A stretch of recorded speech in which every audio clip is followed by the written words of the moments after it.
ఈ మా కార్యక్రమం జిల్లా కలెక్టర్ గారి ఆదేశానుసారం జిల్లా సమాచార పౌర సంబంధాల శాఖ వారి ఆధ్వర్యంలో తెలంగాణ సాంస్కృతిక సారథి మునికుంట్ల ఐలేష్ కుమార్ కళాబృందం మన గ్రామానికి రావడం జరిగింది. వచ్చిన వెంటనే ఇక్కడ విచ్చేసి మీ అందరికీ కూడా కళాభివందనాలు తెలియజేసుకుంటూ మరి ఇందిరమ్మ ఇళ్ల కోసం సెకండ్ ఫేజ్ లో అప్లై చేసేటువంటి వాళ్ళు ఎవరైనా ఉంటే 10వ తారీఖు వరకు లాస్ట్ డేట్ కూడా ఉన్నది. కావున గమనించి మీరందరూ కూడా అప్లై చేసుకోవాల్సిందిగా కోరుచు దానిపై రవీంద్ర గౌడ్ నోట ఈ పూట ఆ పాట. ఇందిరమ్మ ఇల్లు మన పల్లె పల్లె వెలుగు, అర్హులైన పేదలందరికీ అందుపక్క ఇల్లు. ఇందిరమ్మ ఇల్లు మన పల్లె పల్లె వెలుగు, అర్హులైన పేదలందరికీ అందుపక్క ఇల్లు.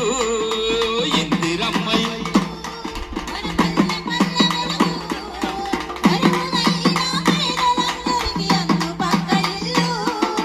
గరీబు అటావు అన్న నినాదం ఇందిరాగాంధీ పలికిన మాట.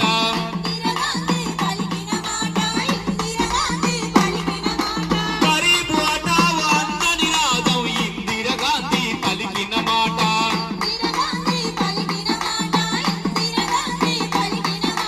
లక్ష సాధనత కదిలెను నేడు తెలంగాణ సర్కారు పాలన.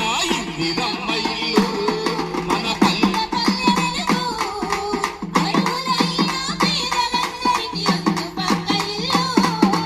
గాలివానలకు కాబరపడ్డం, గడ్డి గుడిసెల్లకు సపడ్డము.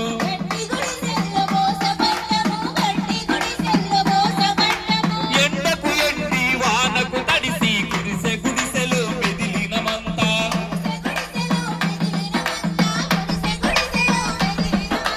తెలంగాణ సర్కారు వచ్చను, పల్లెకు పక్కా ఇల్లు తెచ్చను.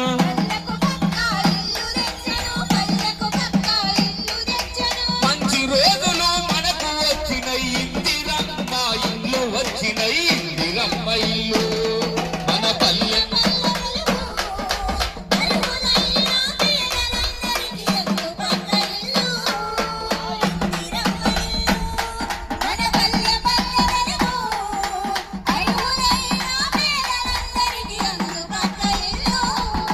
తాతల తండ్రుల తరాల నుండి ఇల్లు లేక ఇబ్బందులు పడ్డం.